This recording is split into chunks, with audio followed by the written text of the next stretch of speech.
사실은 이 강의 때문에 지난 2강부터 1강부터 쭉 보셨다고 볼 수가 있습니다. 이제 예수가 그리스도라고 한 이 말이 어떤 말인지를 요거 설명하기 위해서 그동안 쭉 이렇게 오셨다고 생각을 하면 되겠습니다. 일단 정리를 하고요. 나중에 의미를 조금 더 구체적으로 말씀을 드리겠습니다. 일단은 그리스도 무슨 뜻이냐? 예수가 그리스도라고 하는 걸 설명하기 위해서 그리스도가 어떤 뜻이며 왜 예수님은 어떤 인생을 살았고 그래서 예수님을 그리스도라고 한다. 이렇게 이제 설명을 좀 드려보면 그리스도는 기름 부음 받은 자라고 하는 뜻입니다. 성경 여러 구절에 기름 부음 받은 자라고 하는 표현이 있는데요. 교재를 보시면 시편 2편 2절에 세상에 군왕들이 났으며 관원들이 서로 꾀하여 여호와와 그의 기름 부음 받은 자를 대적하며 시편 45편 7절에 왕은 정의를 사랑하고 악을 미워하시니 그러므로 하나님 곧 왕의 하나님이 즐거움의 기름을 왕에게 부어 왕의 동료보다 뛰어나게 하셨나이다. 이사야 61장 1절에도 보니까 주 여호와의 영이 내게 내리셨으니 이는 여호와께서 내게 기름을 부으사 가난한 자에게 아름다운 소식을 전하게 하려 하심이라. 나를 보내사 마음이 상한 자를 고치며 포로된 자에게 자유를 갇힌 자에게 노임을 선포하며. 다니엘 9장 24절에도 네 백성과 네 거룩한 성을 위하여 이런 이래를 기한으로 정하였으니 허물이 그치며 죄가 끝나며 죄악이 용서되며 영원한 의가 드러나며 환상과 예언이 응하며 또 지극히 거룩한 이가 기름 부음을 받으리라.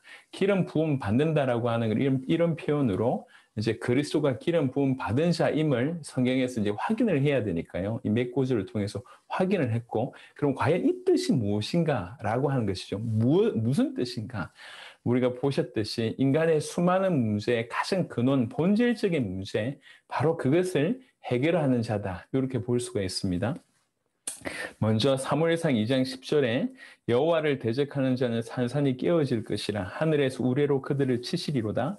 여호와께서 땅끝까지 심판을 내리시고 자기 왕에게 힘을 주시며 자기의 기름 부음을 받은 자의 뿔을 높이시리로다 하니라. 다니엘 9장 25절에도 그러므로 너는 깨달아 알지니라. 예루살렘을 중건하란 영이 날 때부터 기름 부음을 받은 자 곧 왕이 일어나기까지 7일에와 62일에가 지날 것이요 그 곤란한 동안에 성이 중건되어 광장과 그 거리가 세워질 것이며. 무슨 말이냐면 참된 왕으로서 기름 부음 받은 자가 참된 왕으로 오실 것이다. 참된 왕으로 오셔서 사단의 우리의 대적의 머리를 깨뜨릴 것이다. 이게 이제 구약에 나와 있는 메시아의 삼중직 중에 왕직으로서 사단의 머리를 깨뜨리는 왕이다라고 하는 표현의 부분입니다. 두 번째는요. 레위기 17장 11절에 육체의 생명은 피에 있음이라. 내가 이 피를 너희에게 주어 제단에 뿌려 너희의 생명을 위하여 속죄하게 하였나니 생명이 피에 있으므로 피가 죄를 속하느니라. 피만이 죄를 속한다고 얘기합니다. 다니엘 9장 26절에 62일의 후에 기름 부음을 받은 자가 끊어져 없어질 것이며 장차 한 왕의 백성이 와서 그 성읍과 성소를 무너뜨리려니와 그의 마지막은 홍수에 휩쓸림 같을 것이며 또 끝까지 전쟁이 있으리니 황폐할 것이 작정되었느니라. 다니엘은 보셔서 알겠지만 굉장한 예언이 들어있습니다. 그 예언에 보면 기름 부음 받은 자가 나타날 것에 대한 예언을 할 뿐만 아니라 다니엘 9장 26절에 기름 부음을 받은 자가 끊어져 없어질 것이라고 예언합니다. 그러니까 기름 부음 받은 그 그리스도 예수께서 우리를 위해서 죽으실 것에 대해서 얘기하고 있습니다. 우리의 죄를 위하여. 그러니까 우리의 죄 문제를 위해서 그리스도께서 죽으셔서 우리 죄 문제를 해결한 참 제사장의 역할을 할 것이다. 이 얘기입니다. 그리고 신명기 18장 15절에 네 하나님 여호와께서 너희 가운데 네 형제 중에 너를 위하여 나와 같은 선지자 하나를 일으키시리니 너희는 그의 말을 들을지니라. 모세가 예언했습니다. 나와 같은 선지자 한 명을 하나님이 일으키실 것이다. 이사야 7장 14절에 그러므로 주께서 친히 징조를 너희에게 주실 것이라. 보라 처녀가 잉태하여 아들을 낳을 것이요 그의 이름을 임마누엘이라 하리라. 결국 임마누엘이라고 하는 것은 하나님께서 우리와 함께 하신다고 하는 뜻입니다. 이름에 하나님이 우리와 함께 하실 것에 대해서 이름을 넣은 이유는 이 땅에 오신 이유를 밝히고 있는 것입니다. 그가 우리로 하여금 하나님과 지금 원수가 되어 있는 우리로 하여금 함께 하실 수 있는 바로 그 일을 하기 위해서 이 땅에 오셨다. 참 선지자로 오셨다는 것이죠. 호세아 13장 14절에 내가 그들을 서울의 권세에서 속량하며 사망에서 구속하리니 사망은 네 죄악이 어디 있느냐? 서울아 네 멸망이 어디 있느냐? 뉘우침이 내 눈앞에서 숨으리라. 하나님과 단절이라고 하는 것을 다른 표현으로 얘기하자면 사망이라고 표현할 수가 있습니다. 이제 성경 배경 우리 잘 아시겠지만 생명과 사망은 항상 성경에서는 관계로 해석합니다. 예, 생명된 하나님과 연결되어 있는 것이 생명이고요. 그 생명된 하나님과 끊어지는 것이 사망입니다. 그러니까 하나님과 단절이라고 하는 것의 다른 표현은 사망이라고 표현할 수가 있습니다. 그러니까 흑암과 사망의 그늘에 앉아 이런 표현이죠. 또 사망의 또 진일보된 표현이 지옥이라고 볼 수가 있습니다. 이 표현에는 소울이라고 얘기하는 거죠. 자, 정리하면 제가 처음부터 얘기를 좀 드렸던 것처럼 우리가 같이 이렇게 고민을 한번 해보시자는 거죠. 왜 하나님께서 우리를 구속할 그 이름을 그리스도라고 지으셨을까? 그러니까 하나님이 그렇게 지으셨을 때는 그 안에 어마어마한 걸 담아 두셨다는 거죠. 그리스도가 무슨 뜻인데요? 기름 부음 받은 자라고 하는 뜻입니다. 이게 무슨 말이죠? 하나님께서 이스라엘 역사 안에 기름 부음 받은 자가 누군지를 쭉 설명하셨습니다. 그리고 구약 성경에 특별히 세 식분에 대해서 계속 노출시키셨습니다. 왜 그리스도께서 기름 부음 받은 자이며 그 기름 부음 받은 자는 왕, 선지자, 제사장이어야 하는가? 왜 그래야 되는가라고 얘기할 때는 우리는 창세기의 근원으로 돌아갑니다. 인간의 모든 문제가 이렇게 콸콸 나올 수밖에 없었던 그 근원으로 돌아가 보니 인간이 하나님과 단절돼서 이 모든 문제 가운데 왔는데 그 배경에 죄가 있고 사단이 있다는 걸 알게 됩니다. 이 세 가지는 이런 표현이 옳은 표현인지 모르겠지만 항상 같이 있는 것들입니다.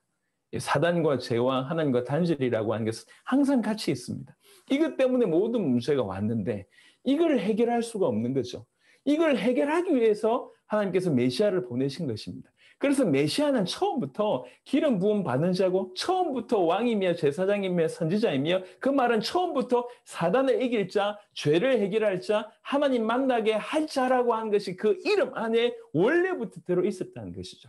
자, 그렇다고 보면 그리스도는 인간의 근원의 문제를 해결할 뿐만 아니라 이것 때문에 모든 문제가 나온다는 얘기는 이걸 해결한다고 하면 모든 문제가 사실은 끝난다는 거지 않습니까? 그게 이사야 9장으로 이렇게 표현했는데요. 이사야 9장 6절부터 7절 이는 한 아기가 우리에게 낳고 한 아들을 우리에게 주신 바 되었는데 그의 어깨는 정사를 메었고 그의 이름은 기묘자라 모사라 전능하신 하나님이라 영존하신 아버지라 평강의 왕이라 할 것임이라. 그 정사와 평강의 더함이 무궁하며 또 다윗의 왕자와 그의 나라에 군림하여 그 나라를 굳게 세우고 지금 이후로 영원히 정의와 공의로 그것을 보존하실 것이라. 만군의 여호와 열심히 이를 이루시리라. 여러분 이것도 한번 생각해 볼 필요가 있는데 예수님에 관해서 어떤 분이신지를 설명합니다. 그는 기묘자고 모사고 전능하신 하나님이고 영존하신 아버지고 평강의 왕이라고 얘기합니다. 자, 그분이 메시아로 이 땅에 우리에게 오신 겁니다. 여러분 이렇게 한번 생각해 보세요. 이 예수님이라고 하는 분은 이 그리스도는 우리의 죄 문제와 우리를 사단에게서 건져내고 그리고 우리로 하나님 만나는 길을 여시고 우리 인생의 문제를 능히 해결하실 분인데 이 정도겠냐는 거죠. 하나님이 우리를 구원하시기 위해서 그런 역할을 하셨지만 이 하나님이신 예수님은 훨씬 큰 분이십니다. 우리를 구원하실 수 있는 구속자이시지만 그는 하나님이세요. 이 말 차이가 무슨 말인지 이해되시겠습니까? 우리가 지금 저기 이렇게 어디에 빠져 있기 때문에 우리를 지금 건져내시는 그런 역할을 하시지만 이 예수님이 이 능력만 가지고 계시냐? 그렇지 않다는 겁니다. 그는 하나님이십니다. 전능하신 하나님이세요. 전능하신 하나님이 우리에게 구속자로 드러나셨지 우리를 건져내시는 정도만이 아니라 모든 우주를 움직이시는 분이지 않습니까? 요 차이입니다. 자, 이 전능하신 하나님이 우리에게 그리스도로 임하시는 거예요. 우리에게 그리스도로 임하셔서 우리를 사단에게서 건져내고 우리의 죄를 해결하고 하나님 만나게 하셔서 그 하나님께서 우리 안에 거하십니다. 자, 이러면 어떤 일이 벌어지겠습니까? 그 하나님이 어떤 분이 이렇게 표현했습니다. 그 하나님이 우리 인생 가운데 오셔서 내 인생을 같이 사신다. 아니면 내 인생을 대신 사신다. 이렇게 표현하셨습니다. 자, 하나님께서 우리 인생 가운데 임하셨다고 우리는 믿습니다. 우리는 하나님의 전 성령의 전이라고 믿습니다. 실제로 임마누엘 한다고 믿습니다. 그렇다고 하면 우리 눈앞에 있는 문제는 우리와 무슨 상관이 있겠냐는 얘기죠. 이걸 잘 생각을 해보세요. 많은 사람들은요, 어떻게 생각하고 있냐면 예수님을 믿으면 우리 안에 모든 문제가 해결되거나 만사형통될 거라고 생각합니다. 아닙니다. 그 차원이 아니에요. 문제가 없어지는 게 아니에요. 하나님을 믿었다고, 예수님을 믿어서 하나님이 내 안에 계시다고, 그 예수님이 나의 그리스도가 되셨다고 내가 갑자기 부자 되는 게 아닙니다. 갑자기 병이 낫는 게 아닙니다. 갑자기 과거가 사라지는 게 아닙니다. 주변의 모든 환경들이 나에게 박수 쳐주는 게 아닙니다. 문제는 뭐냐면 그 모든 것들이 돈이 없는 거며 병이 있는 거며 이런 많은 것들이 언제 문제가 되냐면 내가 하나님을 떠나 있을 때 이게 문제가 되는 거예요. 이게 이해되십니까? 내가 하나님과 상관없을 때는 이게 문제가 되는 거예요. 근데 그 영원하신 하나님이 전능하신 하나님이 나와 함께 계시게 되면 이거는 더 이상 존재하고 있지만 지금도 나를 힘들게 하는 요소이긴 하지만 어느 순간부터 더 이상 나에게 문제로 다가오지 않게 되는 일이 벌어지는 겁니다. 그래서 그런 의미로서 모든 문제 해결이라고 하는 표현을 쓰는데 이게 잘못 이해가 돼서 예수님이 그리스도이기 때문에 이것도 해결해주고 저것도 해결해주고 이것도 해결해주고 이것도 없애주고 이렇게 지금 생각하고 있습니다. 그건 굉장히 어리석은 생각입니다. 그래서 예수님이 그리스도라고 하면 그 예수님을 그리스도로 믿는다고 하면 그 그리스도께서 나를 모든 빠져있는 곳에서 건져내실 뿐만 아니라 그가 나와 함께 계시게 되는 일이 벌어지는 겁니다. 이렇다고 할 때 무슨 일이 벌어지겠냐는 거죠. 잘 표현한 게 시편 23편 1절 같은 경우에 여호와는 나의 목자시니 내게 부족함이 없으리로다 이렇게 얘기합니다. 그가 나의 목자시고 그가 나를 인도하신다고 하면 충분히 내 인생을 그분에게 맡길 수 있지 않습니까? 그가 내 인생의 목자라고 하면 부족함이 있겠냐 이렇게 고백하는 겁니다. 요한복음 4장 25절에 여자가 이르되 메시아 곧 그리스도라 하는 이가 오실 줄 내가 아노니 그가 오시면 모든 것을 우리에게 알려주시리이다. 가장 결정적으로 예수의 그리스도 되심을 믿었던 사마리아 수가성 여인을 통해서 우리 많은 해답을 얻을 수 있습니다. 말씀드리면 디테일하게 좀 말씀드려 보겠습니다. 시간이 없어도 이 사람이 음료수 2개가 있습니다. 이 사람이 예수님을 만났어요. 청년 예수님을 만났습니다. 이때는 아무런 변화가 없었습니다. 청년 예수를 눈으로 보고 그 사람에게 물도 주고 대화도 나눠도 전혀 변화가 없었습니다. 맞죠? 언제 바뀌었냐면 이 사마리아 수가성 여인의 눈에 이 청년 예수가 그리스도구나라고 깨달아졌을 때, 그리스도라고 보여졌을 때, 그때 이 사람이 바뀝니다. 자, 사마리아 수가성 여인은 익히 알듯이 남편이 5 있고 지금 6번째하고 살고 있다고 합니다. 이 사막 기후예요. 그래서 낮 시간은 잘 움직이지 않습니다. 잘 움직이지 않기 때문에 사람들이 이렇게 잘 안 나올 그때 물길로 나온 겁니다. 어떤 관계를 이해하시겠죠. 그때 유대 사회에서 남편 5명하고 살아? 이게 보통 얘기가 아니라 칭찬받을 짓이 아닙니다. 충분히 비난받을 짓이죠. 이게 수모를 당할 수밖에 없는, 아이들까지 놀릴 수밖에 없는 그런 상황이고, 그때 당시에는 노예가 존재했었습니다. 무슨 말이냐면 돈이 있으면 자기가 물길로 안 옵니다. 저 물길로 와라 라고 얘기할 수 있다는 거죠.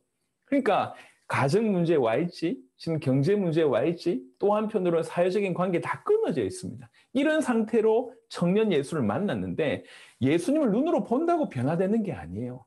예수님하고 대화한다고 변화되는 게 아닙니다. 언제 바뀌었냐면 그 청년 예수가 그리스도라고 보여지고 믿어질 때 바뀌는 겁니다. 믿어지니까 어떤 일이 됐습니까?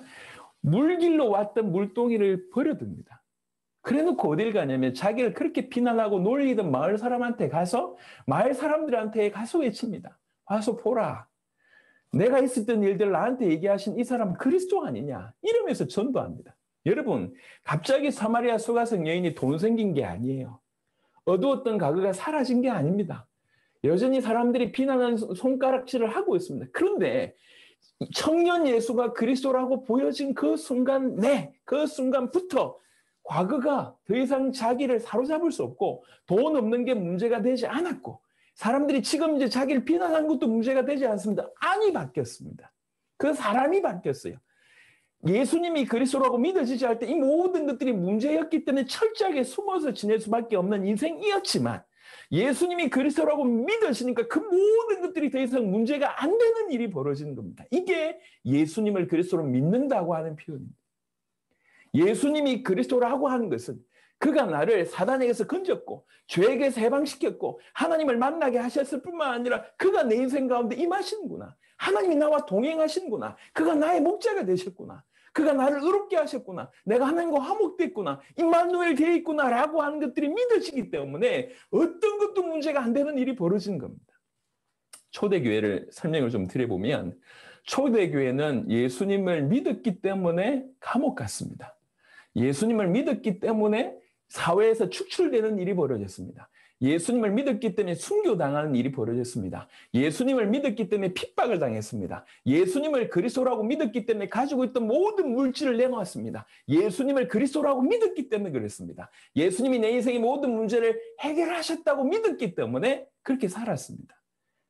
예수 믿고 부자 된 게 아니에요. 예수 믿은 사람 다 병난 게 아닙니다. 예수 믿은 사람들이 다 부유해진 게 아닙니다. 오히려 예수 때문에 모든 어려움을 겪었습니다. 그런데 그들 마음에는 다 끝났다. 예수님이 그리스도다. 다 끝났다. 그래서 죽어도 괜찮다는 거예요. 돈이 없어도 괜찮고 핍박을 받아도 괜찮고 어려워도 괜찮다는 거예요. 이런 사람이 주를 위해서 삽니다. 이렇게 믿는 사람들만이 주를 위해서 삽니다. 여러분, 예수 믿는다는 건 뭐냐면, 예수 믿지 않는, 하나님을 믿지 않는 사람들은 자기를 위해서 사는 자입니다. 자기를 위해서 사는 자가 하나님 믿지 않는 사람입니다. 예수 믿는 자는 어떤 자냐면 주를 위해서 사는 자입니다. 그런데 오늘 우리는 예수님을 믿는다고 하면서도 여전히 자기를 위해서 사는 경우들이 많습니다. 좀 더 디테일하게 설명을 좀 드려보면, 우리 기도 많이 하지 않습니까? 무슨 기도를 합니까? 과테말라 레니 목사님 데려와서 저 불국사를 제가 데려갔어요. 레니 목사님이 그 앞에 써져 있는 걸 보더니 이게 뭐냐고 물어보는 거예요. 그러니까 자기 소원 이렇게 비는 거 있잖아요. 그걸 보더니 이 사람이, 야, 똑같다. 기독교 신자하고 구하는 게 똑같다. 똑같다는 거예요, 이게. 우리 수많은 성도들이 기도하는데 기도하는 것 자체가 좋습니다. 하지만 뭘 놓고 기도하냐는 거죠. 어떤 믿음으로 기도하냐는 거죠. 여전히 기독 신자들은 받을 게 그렇게 많은가 봐요. 이것 주세요, 저거 주세요. 전부 다 그 기도만 하고 있습니다. 끝났다고 믿으시지 않는 사람은 끝내려고 삽니다. 이 말 이해하시겠습니까? 내가 모든 문제가 끝났다고 믿어지지 않는 사람은 여전히 예수님을 이용해서 끝내려고 삽니다. 예수님을 이용해서 육신 문제, 정신 문제, 돈 문제 이런 것들을 끝내려고 삽니다. 이건 믿는 게 아니에요. 그 저변에 들어가 보면. 예수님을 그리스도로 믿는다는 것은 그가 내 인생의 모든 문제를 끝내셨다고 믿는 것입니다.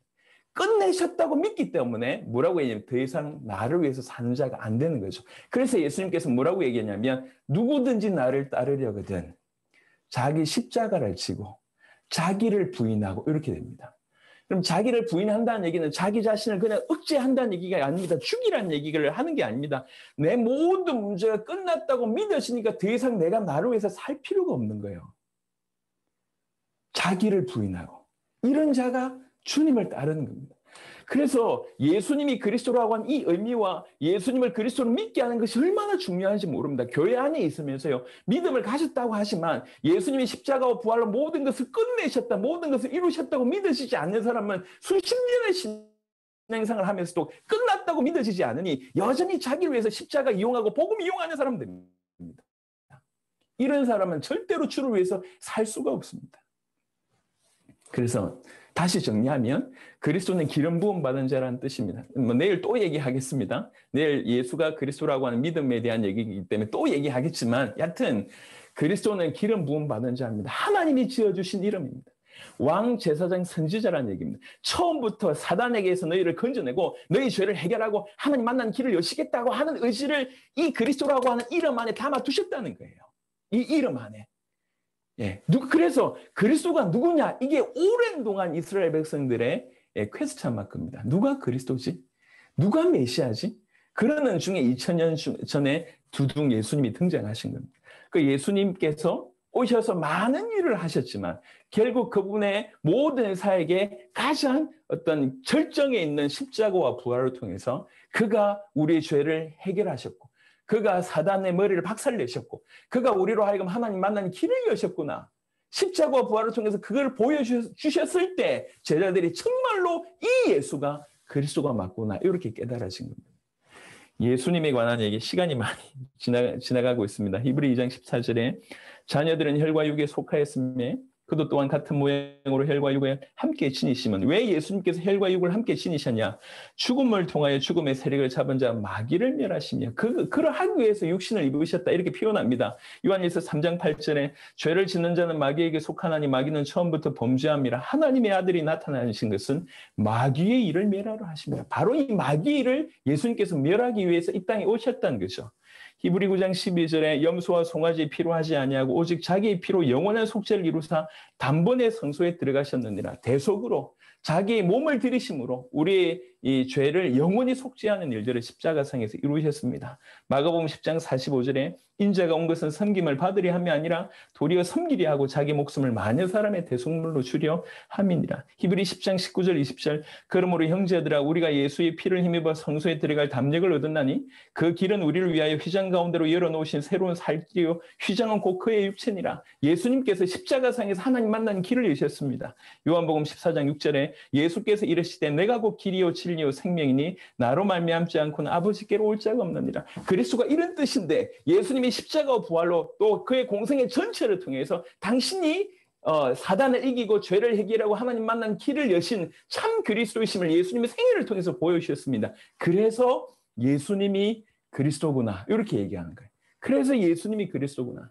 마가복음 8장 29절에 보니까 또 물으시되 너희는 나를 누구라 하느냐? 베드로가 대답하여 이르되 주는 그리스도시니이다 하매. 로마서 5장 17절에 한 사람의 범죄로 말미암아 사망이 그 한 사람을 통하여 왕노릇하였은즉 더욱 은혜와 의의 선물을 넘치게 받는 자들은 한 분 예수 그리스도를 통하여 생명 안에서 왕노릇하리로다. 정말로 예수님을 그리스도라고 믿는 자가 그냥 연이어서 예수 그리스도 믿습니다. 이렇게 되는 겁니다. 이렇게 표현하는 겁니다. 로마서 8장 1절 2절 그러므로 이제 그리스도 예수 안에 있는 자에게는 결코 정죄함이 없나니 이는 그리스도 예수 안에 있는 생명의 성령의 법이 죄와 사망의 법에서 너를 해방하였습니다. 에베소 2장 5절 6절에 허물로 죽은 우리를 그리스도와 함께 살리셨고 너희는 은혜로 구원을 받은 것이라 또 함께 일으키사 그리스도 예수 안에서 함께 하늘에 앉히시니 우리가 믿는 바로는 그 예수님이 바로